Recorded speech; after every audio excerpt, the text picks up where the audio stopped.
tipologi tersebut, kita memerlukan 2 buah laptop, 1 buah ponsel, dan 1 buah access point. Hubungkan laptop kita dengan access point yang akan kita setting, dan pastikan access point tersebut sudah dalam keadaan di reset. Cari SSID dan masukkan password sesuai password dan SSID yang sudah disediakan di balik access point tersebut.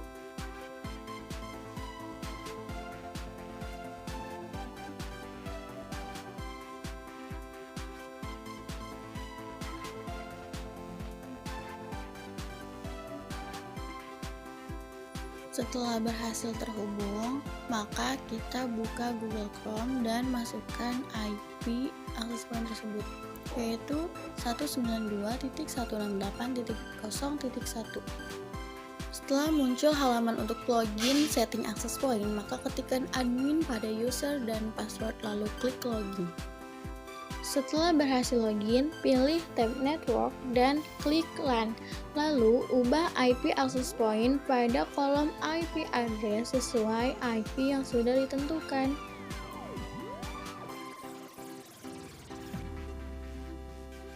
Setelah itu, klik Save. Lalu, kita tunggu sampai proses rebooting selesai. Proses rebooting ini cukup lama, jadi videonya akan kita percepat.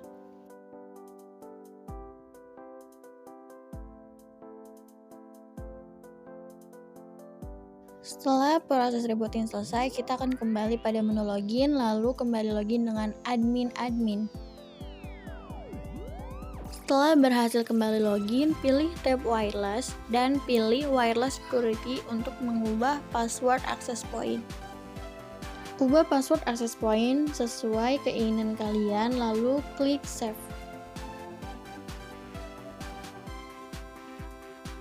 Setelah sandi tersimpan, maka otomatis laptop kita akan terputus dengan jaringan access point tersebut. Hubungkan kembali laptop kita dengan jaringan access point tadi dengan memasukkan sandi yang baru saja kita buat. Lalu reload halaman setting access point tadi.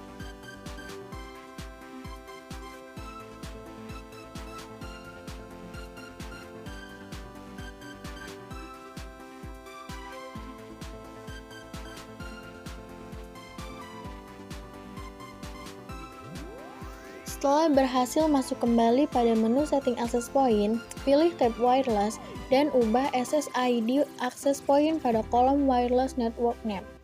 SSID adalah tampilan nama access point yang tertera pada perangkat kita saat kita akan menghubungkan perangkat kita pada jaringan access point tersebut. Ubah SSID sesuai yang kalian inginkan.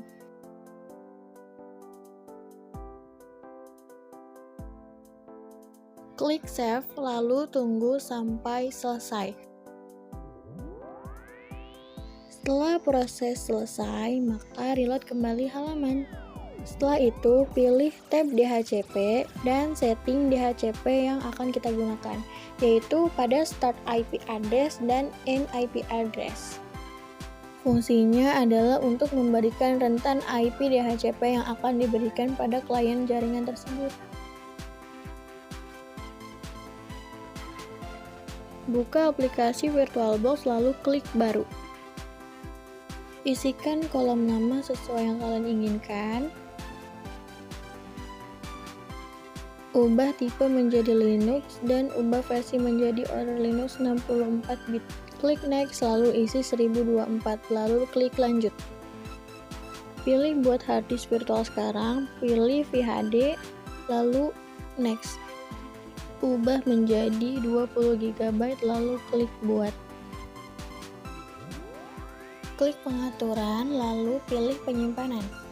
Masukkan softfile breaker pada disk yang kosong tersebut. Lalu klik Buka. Lalu klik OK dan klik Mulai.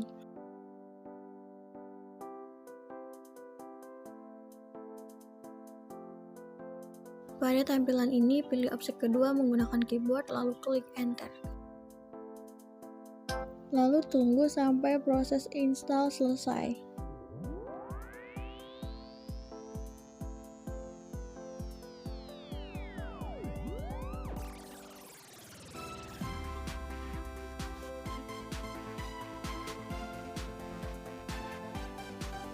Pada tampilan login ini, isi login, support, dan password menjadi breaker dengan B kapital.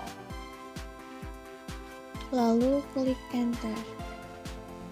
Lalu ketik SU dan masukkan breaker dengan B kapital pada password lagi. Setelah berhasil masuk pada menu konfigurasi, ketikkan VI spasi /etc/network/interfaces, lalu klik enter.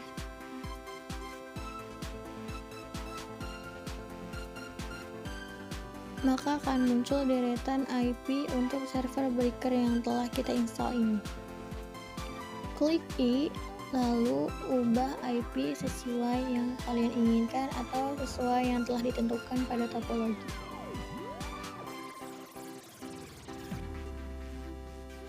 Pada gateway, masukkan IP access point.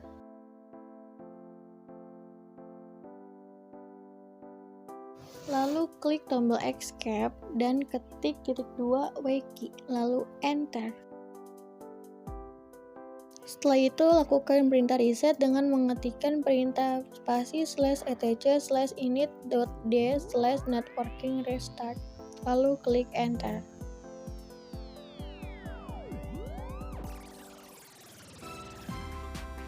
Setelah proses reset selesai, ketikkan perintah ifconfig untuk melihat apakah konfigurasi yang telah dilakukan berhasil atau tidak. Jika konfigurasi IP berhasil, maka kembali pada halaman utama VirtualBox dan pilih pengaturan, lalu pilih network. Ubah NAT menjadi adapter terbridge atau bridge adapter, lalu klik OK. Buka Google Chrome, lalu masukkan IP breaker pada pencarian.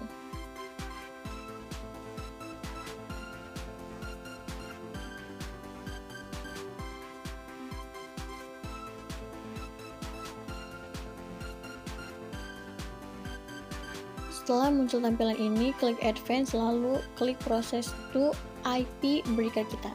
Pada menu login, kita masukkan username menjadi administrator dan passwordnya breaker dengan B kapital, lalu klik Login.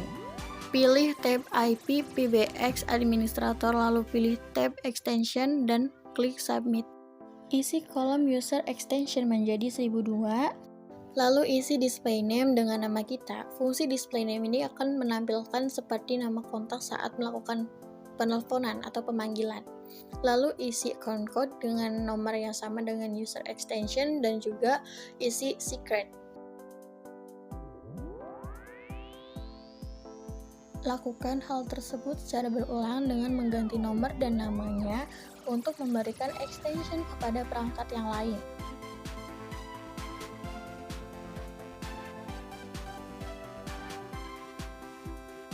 Setelah selesai membuat extension, klik Apply Configuration lalu pilih Continue with Reload dan tunggu proses selesai.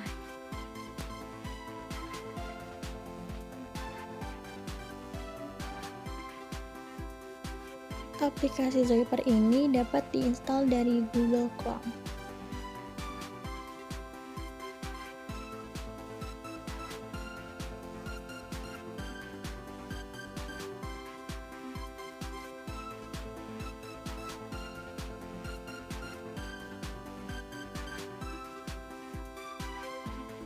Klik Continue as a free user, lalu isikan username dan password yang sudah kita buat tadi.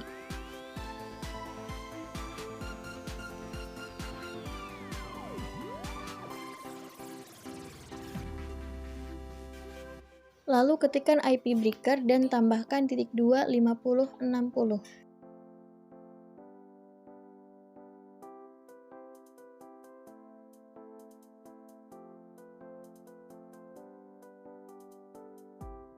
Lalu klik next dan skip, lalu klik next lagi. Pada ponsel, buka aplikasi SIP Droid lalu klik pengaturan. Pilih SIP account yang paling atas, klik authorization username, isi menjadi user extension atau nomor yang pada user extension tadi.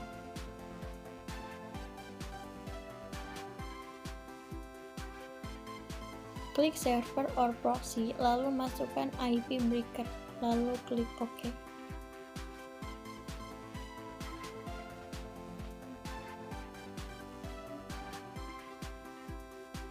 Pada ponsel, buka kembali aplikasi SIP-Droid, lalu masukkan user extension pada phone number, lalu klik Enter. Maka akan memulai panggilan. Jika konfigurasi berhasil semua atau panggilannya berhasil, tidak ada kendala, maka tampilannya seperti ini.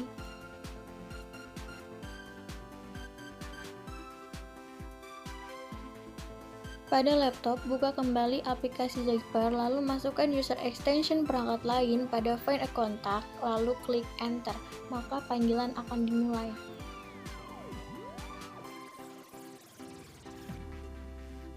Jika panggilannya berhasil tanpa kendala, maka tampilannya akan seperti ini.